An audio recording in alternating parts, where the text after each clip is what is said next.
There is an European project which started in 2008. We have a consortium of 11 partners coming from several countries, and the major goal is to integrate remote instrumentation, lab equipment like radio telescope or electron lasers or simpler equipment like cameras or sensor networks within the existing infrastructure. Infrastructure means computing resources, visualization resources, or data repositories. This instrument is called float. It measures temperature and salinity and pressure. And it communicates the measured data to the satellite through the antenna and then to the Earth.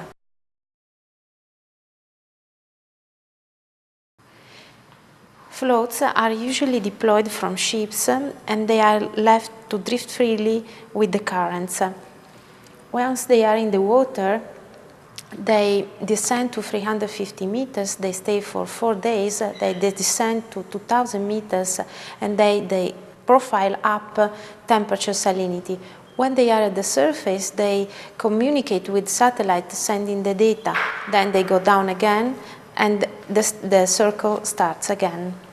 This instrument measures different parameters like temperature, salinity, chlorophyll, turbidity, and oxygen, and it moves along a sawtooth path. And they are also useful to improve the forecasting models. The information gathered by the instruments is processed and stored in supercomputing centers in different European countries. You can see the LRZ Munich and the HLRS Stuttgart, which are providing compute, storage and remote visualization resources. The stored information is used for simulation models such as weather forecast or earthquake prediction. Gliders are able to measure different parameters of the ocean. In this example you can see the carbon in bacteria in the Mediterranean Sea remotely visualized with the DORII software. In this way, researchers from different experimental science fields can use instruments to generate, collect, store and process data. And all these resources are enabled to communicate with one another by means of the services offered by GÉANT and the national research and education networks. Earthquake engineering, such as other experimental sciences, strongly relies on lab tests. For example, in order to study the behavior of a building during an earthquake, to test its capability to resist a seismic event, or simply to tune a model, a very straightforward tool is represented by dynamic simulation. A scaled version of the structure, usually referred to as specimen, is put on a shaking table, moving according to a previously recorded seismic wave profile. Our goal in the DORII project is to set up a virtual and distributed lab for earthquake engineers, employing some basic instruments such as strain gauges to measure deformation, load cell to measure applied force, and an actuator to stress the specimen. In particular, all these devices are employed to create a force displacement diagram. That is, a force is applied to the specimen while reaction and deformation are recorded in order to tune a model of a concrete wall. The problem is that a concrete wall is made of a composite material. Its behavior is far from linearity.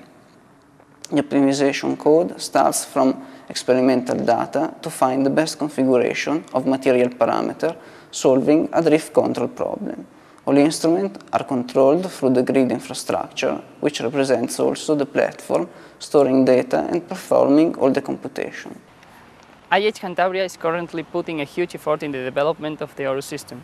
The grid can be an important part for some ORUS applications, especially those requiring the usage of a big number of cameras. Beyond that, the grid enables us to run all our new algorithms against our whole database to benchmark them. This has been the first approach to integrate ORUS in the grid with the ORUS Bench application.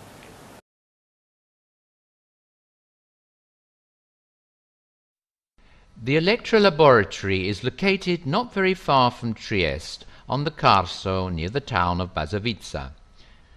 It was built to produce an exceptionally bright light, synchrotron radiation, a tool that enables researchers to detect structural details of materials otherwise invisible. Elettra is a synchrotron radiation facility in Trieste, and in DORII represents the experimental science community and its application. Synchrotron radiation facilities are designed to produce exceptionally bright light that enables discover structural details of materials, and with many applications in many fields. Electrons are accelerated in the storage ring over there, and when they deviate from their trajectory, they emit light. Light is called synchrotron radiation, and the light is conveyed through beam lengths in experimental station where the measurements are performed. For demonstration purposes, Elettra and Trieste developed a LEGO Mindstorms robot demo which shows the usage of the DORII software.